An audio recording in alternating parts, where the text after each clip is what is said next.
Now, cruelty always gives me some good information to talk about.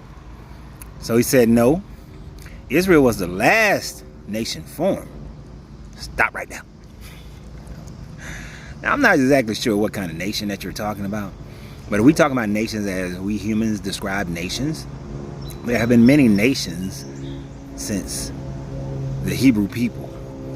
We have the nation of America. We have the nations of after the Roman Empire, to which your Christianity comes from, comes after rather. We have new nations forming all the time. So I don't know what you mean by nations.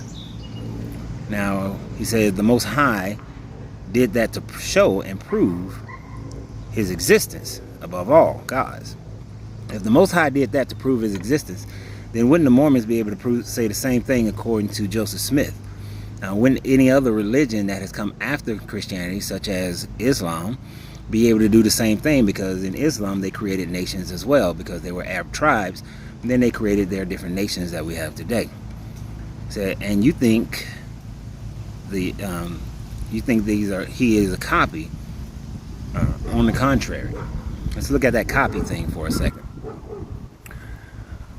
According to your book, there was a flood, a worldwide flood. Well, prior to your book, there was the worldwide flood of the Sumerians dealing with Utnapishtim. According to your book, there was the creation of man, but according to the Sumerians, there was the creation of man through Ninharsag, Enlil, Enki, and Anu.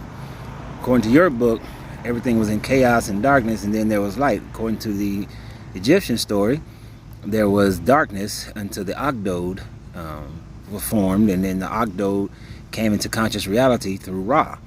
So there's always a creation story that's well before your creation story. Before there was Moses, there was a Moses of the Hyksos, and that story was before your story.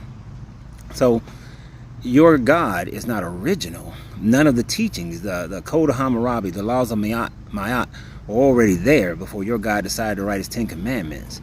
So when I say it's a copy, if you study history, you will see that everything in your book, damn near, is a copy from one source or another. Not one only source, but one source or another, and then augmented or changed to fit the culture to which it was written for. So I think you got a long way to go before you can really understand where your God and your idea of God comes from, because it's a copy, and there are many nations.